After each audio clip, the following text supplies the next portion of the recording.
Streisand.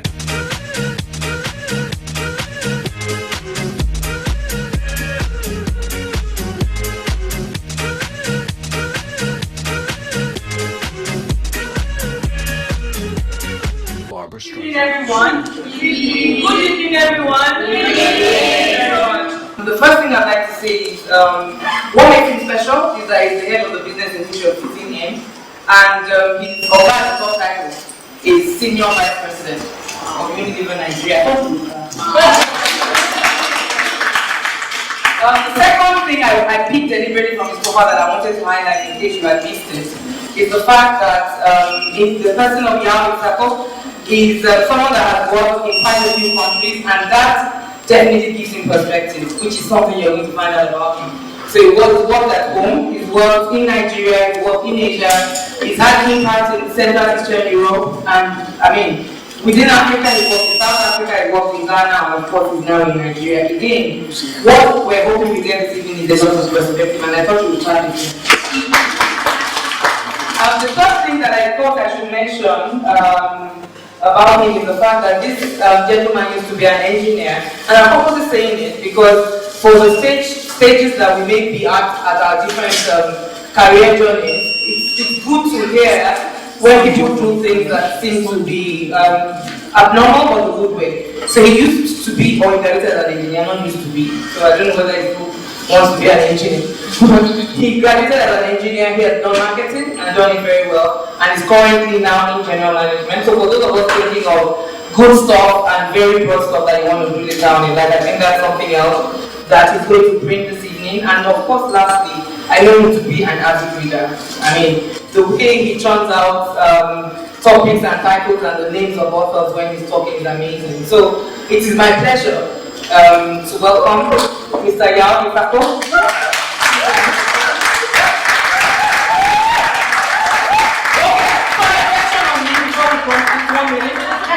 I didn't say this to him, but he has a stiff neck, so you have to just pick that out even as he talks, and then round of applause for him. Very much. So good evening, everybody. I'm not sure whether this is an introduction or a setup, but it's one of them. I've been told, so if you see me with my gadgets, don't worry too much about it, because I've been told I have exactly 18 minutes. And one thing I've learned being in organizations all over the world is that you don't cross the bound of HR. If you tell me something, you better stick to it. So before an HR crowd, I intend to be fully obedient and follow all the rules. So given that you're all people in some sort of organizational context, I assume that I can call it business. I'm assuming, that maybe there's some people that are not-for-profit organizations, etc. But in the broad sense of the word, it's all business. In the broad, loosely used sense of the word, it is all some sort of business. Whether we are doing it for a reason other than what we think are business objectives or not, a certain ecosystem comes together to create some sort of value. And in my mind, that is business. For those of us in Unilever, we are familiar with this term, but for the rest of you, maybe I should take a little bit of time to explain so that we use a common language here. We talk a lot about the objectives of business, particularly in Unilever today, being 4G growth. It's obviously using the digital terminology of 3G, 4G in order to register it with a certain generation. But what we mean by 4G growth is that growth must be consistent. So in order to be able to get consistent growth, you must build the essential and fundamental capabilities of the business. It's not about a boom and bust cycle, that today you have good growth and then tomorrow you collapse. So consistent growth must be profitable. You're not in business just to make profits, but you need profits in order to continue to be in business, because the rest of the investments that you make in business all depend on that your value creation model is returning something to the business so you can continue to invest in people, in the communities, in the plant and equipment, in the brands. And without profit, you have a cycle that collapses or implodes. In addition to being consistent and profitable, growth must be competitive. What do we mean by competitive growth? By competitive growth, we mean that Organizations should seek to grow faster than the markets in which they play and faster than most of the competitors. So that you are gaining competitive growth is usually translated into that you are gaining market share, and that's a measure of your competitiveness. So it's not about are you growing 20-30%. If the market is growing at 40% and you're growing 30%, is a problem. There's a bit of a disconnect. So you have to externalize the calibration that you do of your performance in order to see whether you're doing much better than what the average person is doing in the market. As wise people before us said, a rising tide lifts all boats. And you have to be careful because a rising tide can give you a false sense of progress in an organization. And then when the tide starts to roll, there's nothing else. So if the oil prices suddenly jump to $200 a barrel, most organizations in Nigeria will do well in the sense of growth stepping up. But will it be a sense of growth stepping up that can stand up to the relative comparisons? That's the question that an organization must always ask itself. Now, particularly in the fast-moving consumer goods, I was setting this up as the context for a reason. I have believed for many years and continue to believe very passionately that the shopper and the consumer distribute the growth of the profits. Never the intermediary, never the people in the organization by themselves. It is always, ultimately, the shopper and the consumer. The marketplace, when it works properly, is a place of democracy. And the decision of preference by the consumer or shopper determines who is going to win in the marketplace. What do I mean by that? All of us, when we have a market that is functioning properly, have the vehicle of choice. That's why the marketplace is a democracy. No one has a birthright or an entitlement to a consumer or shopper's choice. All of us, when we go to an aisle or tabletop or an outlet anywhere in the world, see a range of competitor offerings. And we must make the decision, depending on the service or product that we are looking for, to get one or the other. So, question. Good evening.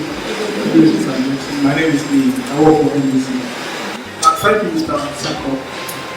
You spoke about for an organization to be relevant, must be externally focused, and then the standard must be maintained.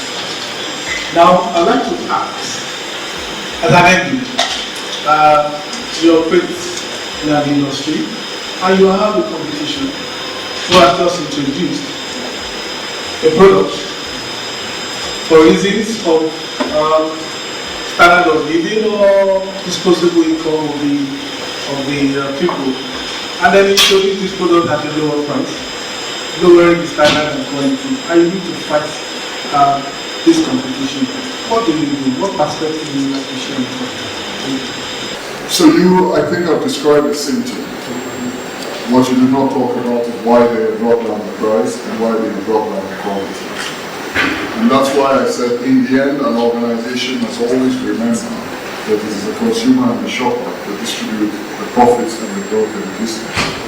If that action has been taken as a result of a very insightful understanding of the consumer and the shopper, then they are creating more value than I would be creating in the market. And I have one fundamental decision to make. Do I want to compete or do I not want to compete? If I'm going to compete, how am I going to compete? So in some sectors of industry, taking that action could be an admission of defeat. Some people could be dropping the price and dropping the quality because they now accept that they can no longer compete with it. If that is the reason, then I'm not going to follow them into the trenches. If on the other hand, they have figured out that the major barrier to the growth that we are all looking for is affordability. But let me give you a good example. When electronic printers were first started, they were driven very much by engineers. And they spent a lot of time on dealing with the resolution of the printers. And then a marketing company emerged that did some market research and said, you know, all of you are talking about we've added an extra point and so on and so forth.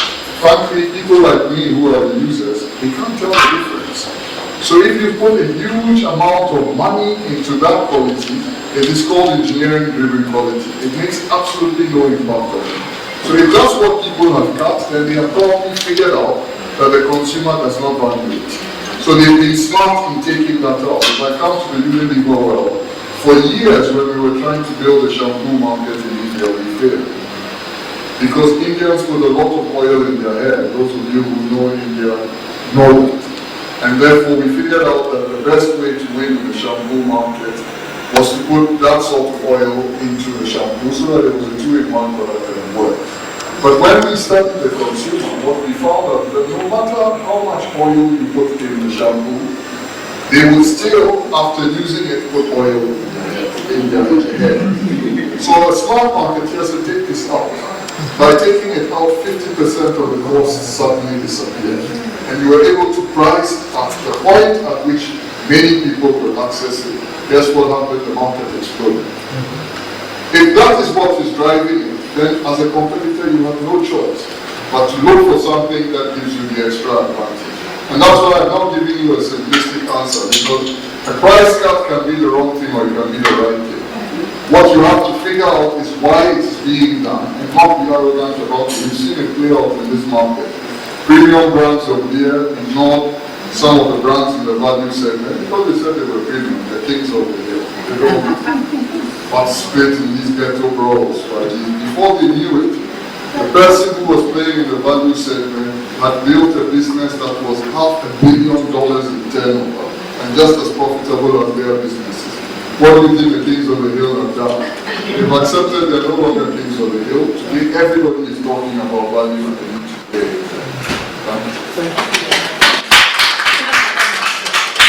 Any other questions? I just wanted to ask, you were talking about vulnerability. I noticed now that there's a lot of generational differences.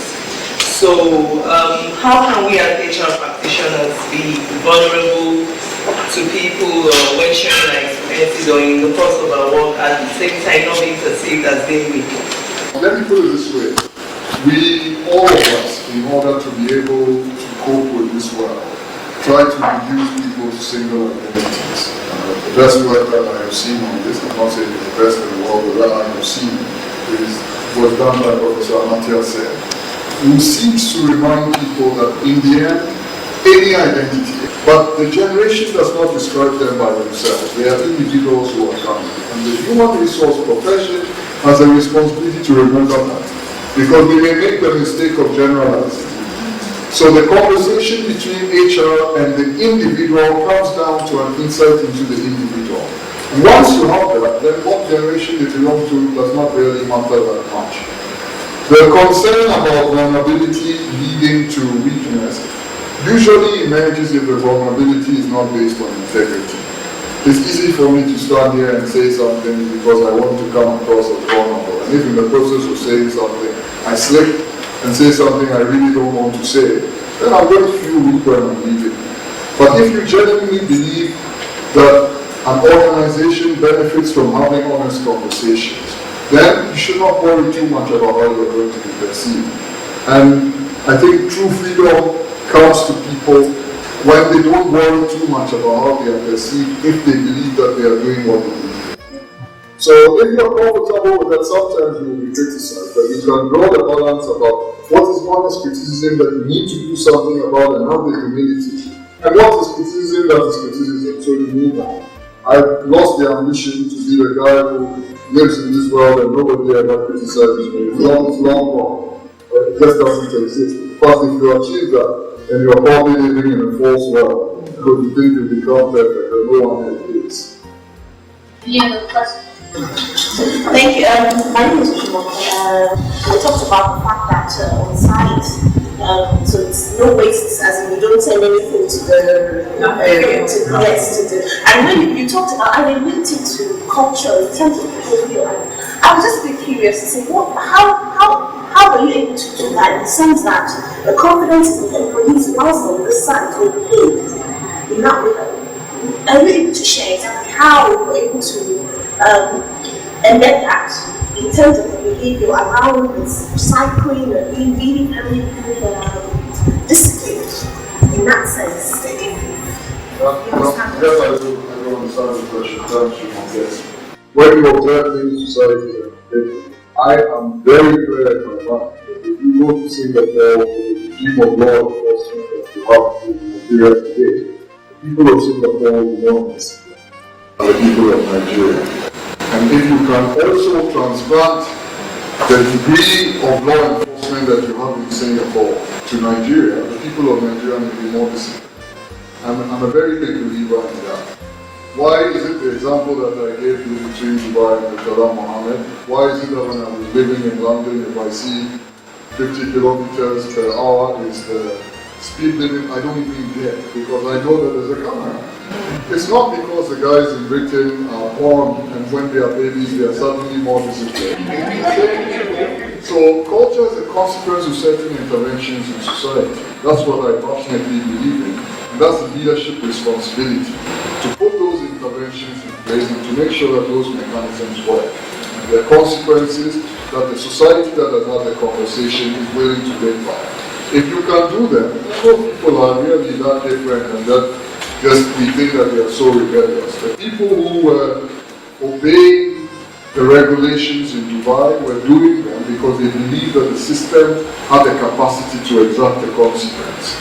And in many of our societies in this part of the world, we have not got to that. So we are going to achieve many of the things that we desire for our society by making our societies more law-based.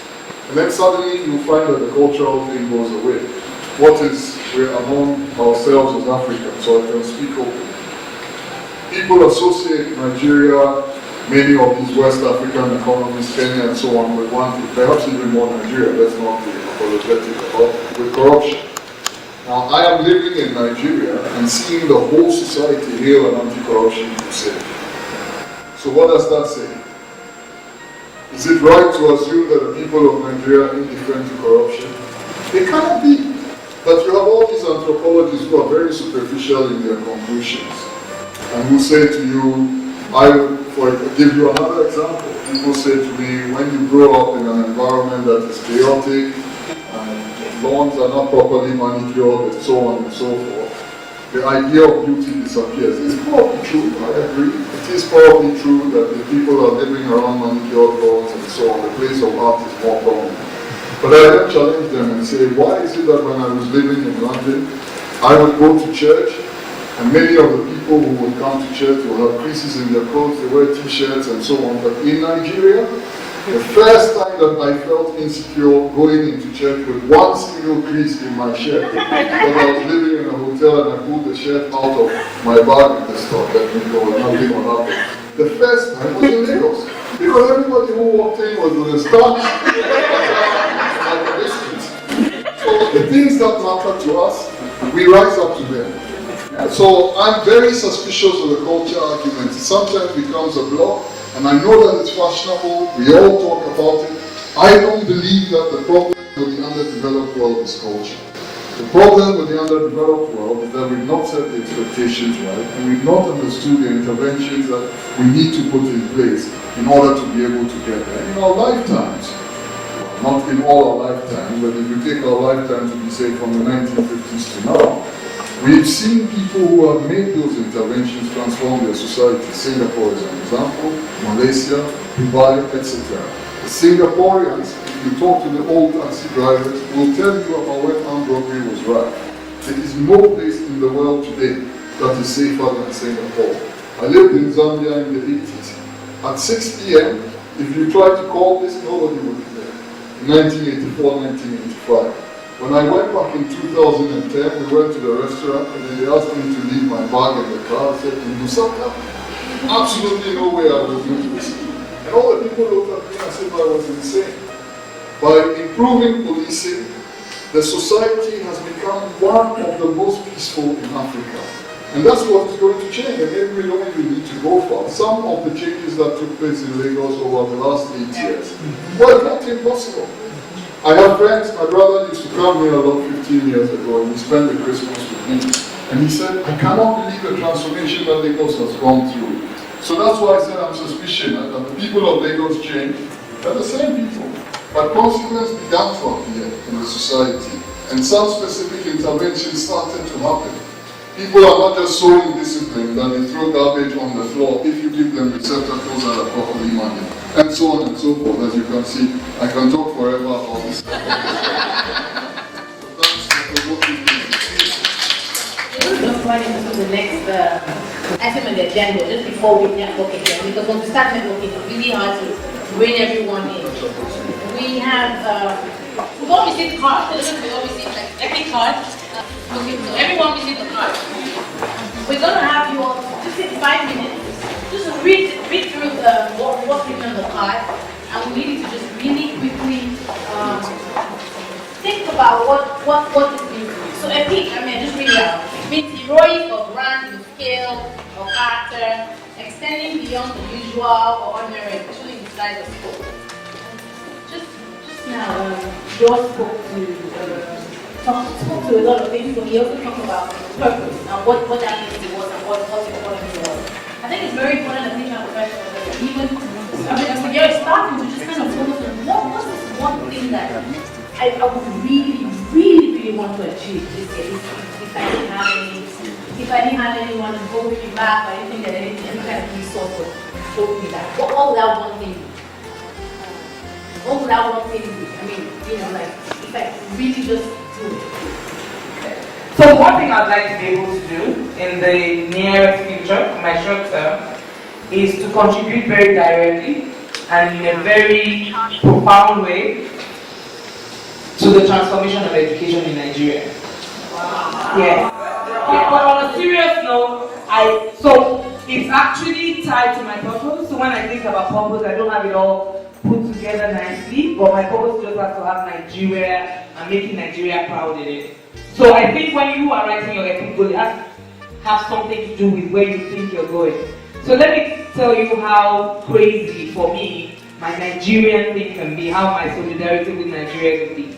You all know the song, You All We Have Will Defend Our Land. I can't sing that song with my eyes open. So for me, making something out of this nation is a big deal for me. And I'm thinking a worthy goal would be actually to be a direct part, not only one part, a direct part of the transformation of the educational sector, because I think that's where the root cause of our problem is. So that's my goal. Thank you. Now, I'm not even sure that word is just to like really wow or like oh wow. Yeah, absolutely. Again, that's the thing. It doesn't matter because what picks up for some people, walking 2 kilometers is just all that would be amazing for them. Seriously, as an peak go because maybe they come from a place where maybe they couldn't walk or they had an accident or so it will speak to us in different ways. What's a peak to you might not be a peak to someone else. But it's important to look at this characteristics. It says a peak goal takes you out of your comfort zone, requires a great deal of time and effort, knowledge and skills, all of that important but not urgent, but again, profound positive effect. We will not, this is not a lecture room. Take the next couple of minutes, just write your one peak goal. And you feel like this is something that you can carry around or put by your bedside or put in a drawer or somewhere that you can see often. So everyone's sitting on row 1 all the way to the end and row 3 all the way to the end. Just sit quickly. Then those in row 2 and 4 will direct you on how you move.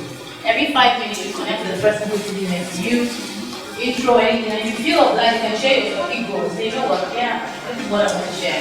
What are your thoughts about this or whatever? Feel free, but for what's more, connecting, getting a sense of who the person is, where they work, and how you can connect with them beyond here.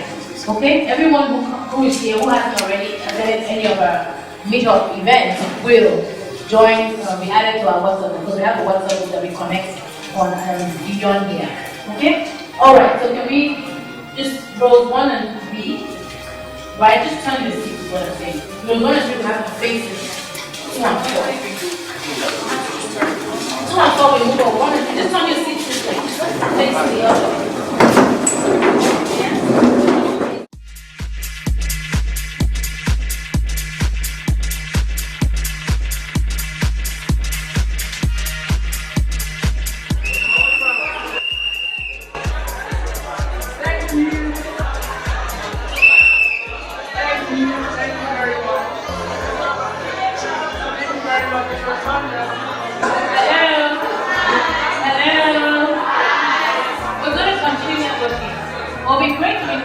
Continue talking while you're nibbling or drinking and stuff like that, right? I'm going to say 1 or 2 things and let them always continue and they will serve drinks and snacks.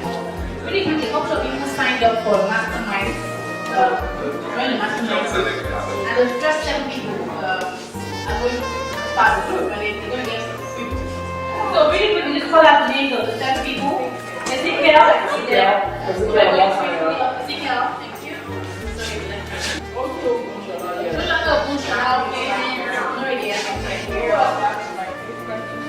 Right.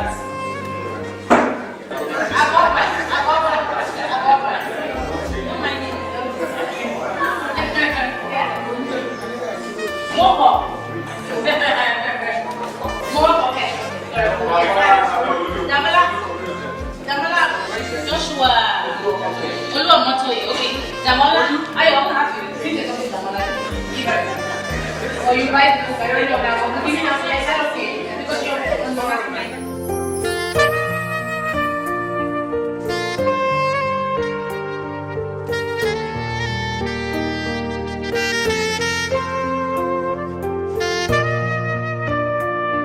Thank you.